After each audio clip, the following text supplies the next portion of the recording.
everybody. Thanks for tuning in for this week's edition of What's Up, Doc. What's up, Doc? Talk to me. If my voice permits. How's it going, everyone? You sound a little under the weather, too. I'm a little bit under the weather as well.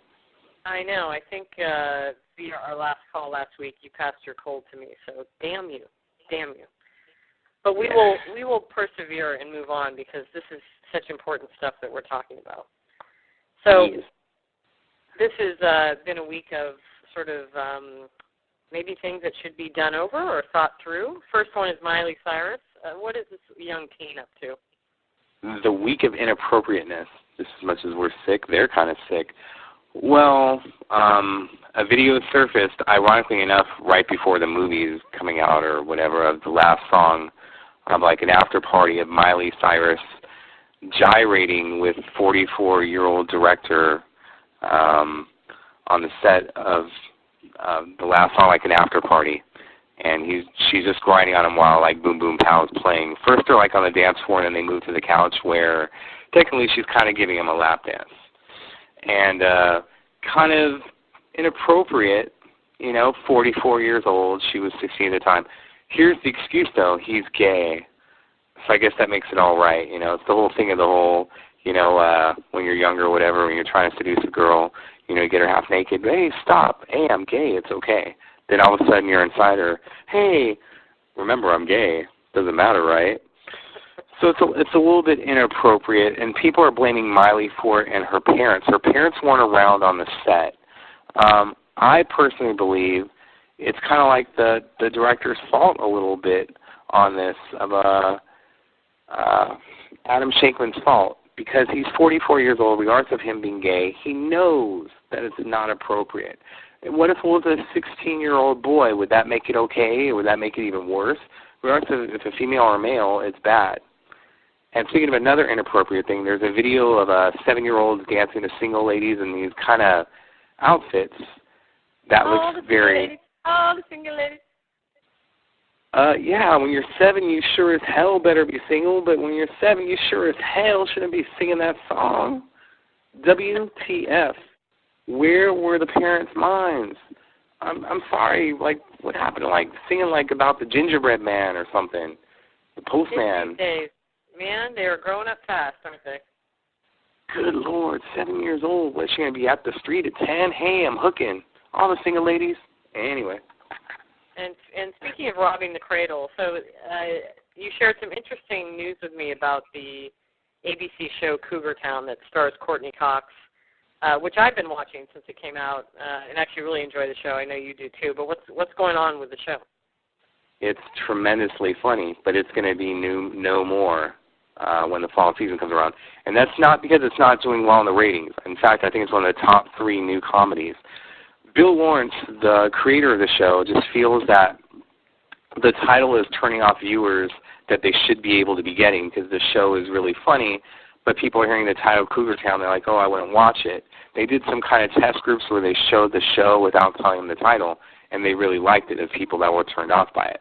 So he's trying to come up with a new name for it. I don't really know what they're going to do. I don't know if they're going to try to call it the Courtney Cox Show or something in Florida or what, but by the time the fall season rolls around, there will not be a Cougar Town anymore. I think the last time this really happened was that 2 guys, a girl, and a pizza place or whatever, and they just shortened it to 2 guys and a girl. So it has happened before, but this one looks like it's going to have an entirely different title. So the show will be back, just under a different name. Yeah, and it's kind of progressed. If you watch the show, she went from hooking up with young dudes out of high school to kind of like a guy that's closer to her own age right now. So yeah, I think she only had one relationship with a younger guy, from what I remember. It was 2. She had. We're getting off track.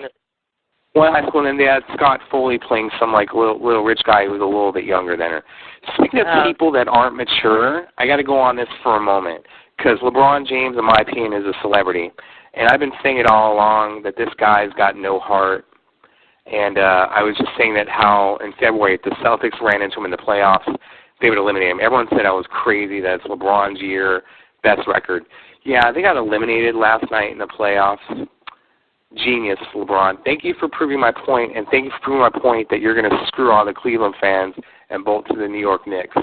No loyalty whatsoever, but then again, we should have known that because you got no heart. Ouch. Ouch. You're talking about football, right? Which sport is this? Basketball, woman. Oh, come on. I'm going to have to start talking your off about every night now till you roll your eyes and are about to explode. Okay, let's get back to the important news of the day, and that is Donald Trump's hair. We had another big development this week. What happened? Oh, my God. You know, people like, it, you know, that it wasn't pulled on like Oprah's or whatever, but his hair looked more legit to me. I mean, you know, we didn't get towards the back. I mean, Donald Trump's hair has been more of a mystery than, you know, what the hell is in one of those damn 7-layer burritos at Taco Bell. I don't understand the infatuation of the guy's hair. Yes, it's a horrible hairstyle. He's not going to change it. Is there probably something going on underneath there?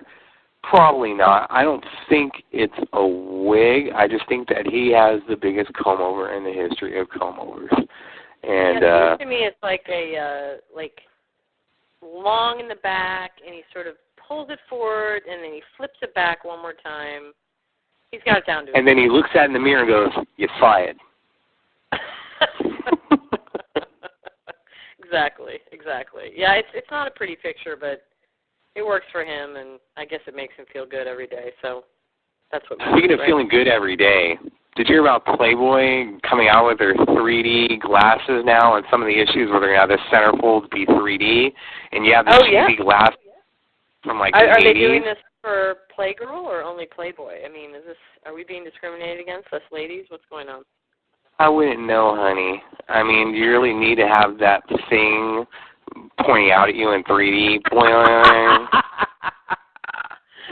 So are you polishing up your 3D glasses for the special issue that's coming out?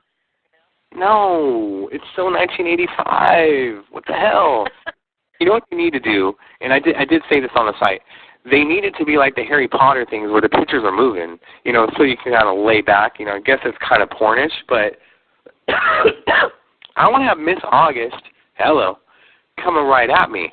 You know, I don't want to have 3D glasses. I mean, when you're, you know, if you're, just imagine if the young 15-year-old gets Playboy for the first time, because that's who really buys it.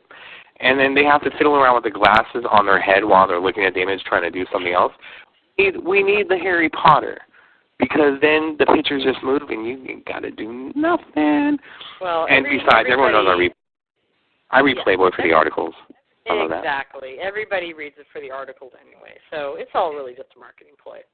All right, well, listen, we gotta wrap it up. We're running short on time, but I know there's a couple birthdays and passings you want to acknowledge this week. Happy birthday to Stevie Wonder, who turned 60 this week, the amazing musician that just kicks everyone's booty with how musically talented he is and great. And Robert Pattinson, this century's or this decade's James Dean. I know I'm going to piss a few people off with that, and I love it. Happy birthday to Robert Pattinson. And in a sad note, we lost Lena Horne this week.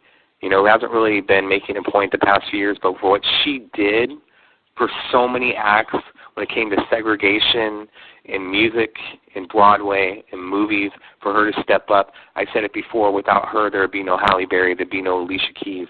She's so important to American history. And we're going to miss you, and thank you for everything that you've ever done. All right. Well, on that note, I'm going to say adieu to you. Doc, thanks for all the updates this week, and thanks to everybody for tuning in to this week's edition of What's Up, Doc. Have a great weekend. Adieu, and keep it funky. Girl.